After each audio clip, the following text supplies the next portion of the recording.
Què anem a fer? Pa amb tomàquet. Un dels trets característics de la cuina catalana és el pa amb tomàquet. Som-hi!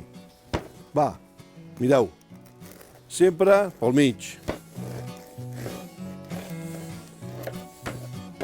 Veieu quina molla?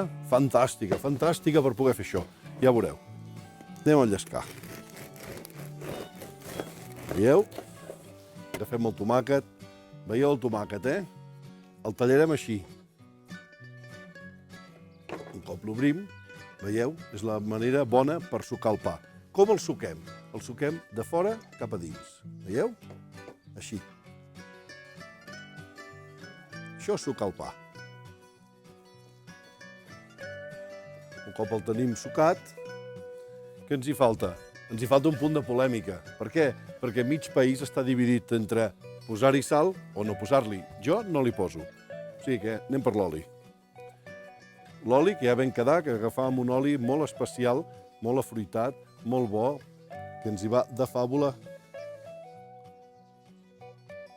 pel pa amb tomàquet. Veieu?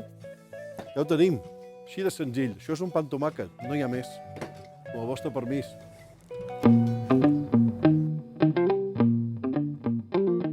On hem anat a buscar els millors tomàquets per sucar pa?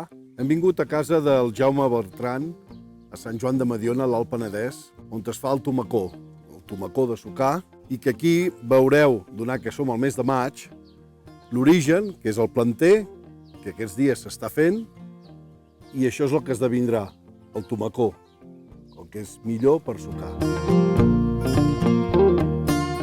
El seu origen vindria donat per l'aprofitament que sempre s'havia fet a pagès del pa sec que quedava més els tomàquets que es conservaven. Aquest agermanament va comportar que sortís, no se sap quan, poder fa 150 o 200 anys, el pa amb tomàquet.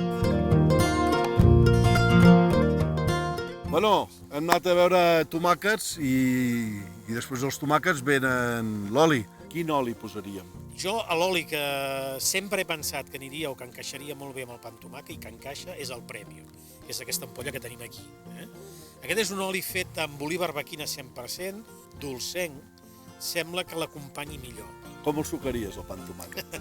Mira, jo com el faig sempre. El pa, evidentment, és un pa que tingui molla, després tallar el tomàquet ben tallat, que estigui ben obert, i a partir d'aquí, agafar el tomàquet i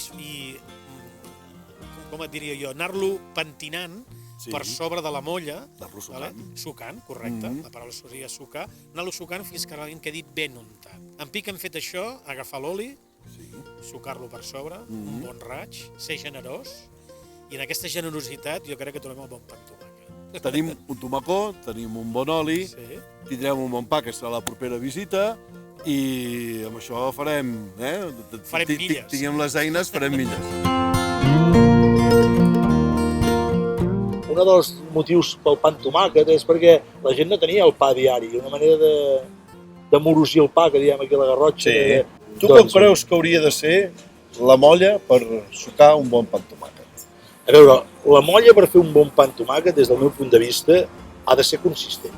És amassada, és una molla suficientment consistent perquè quedi moll pel damunt, que notis el tomàquet, i després el que és importantíssim, que també la crosta sigui forta. Teòricament, el pa abans no es torrava per sucar-lo amb tomàquet. Era ben bé només pa normal que la gent agafaven, sobretot normalment la gent utilitzava pa de dies, de 2 o 3 dies abans. Home, l'origen del pa amb tomàquet ja vindria d'això, vindria de la cuina de l'aprofitament. Sí, perquè... La gent tenia accés a tomàquets i tenia pa sec. Fantàstic, Esteve. Hòstia, jo ja friso per fer un bon pa amb tomàquet amb aquest pa teu. Exacte, doncs ho farem.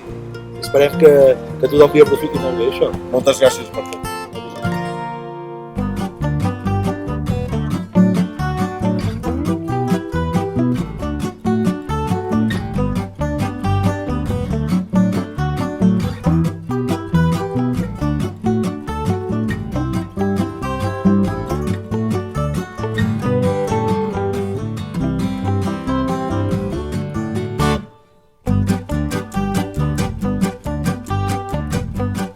Alto. Pareu. Us va parir. I ara què n'hem de fer d'això?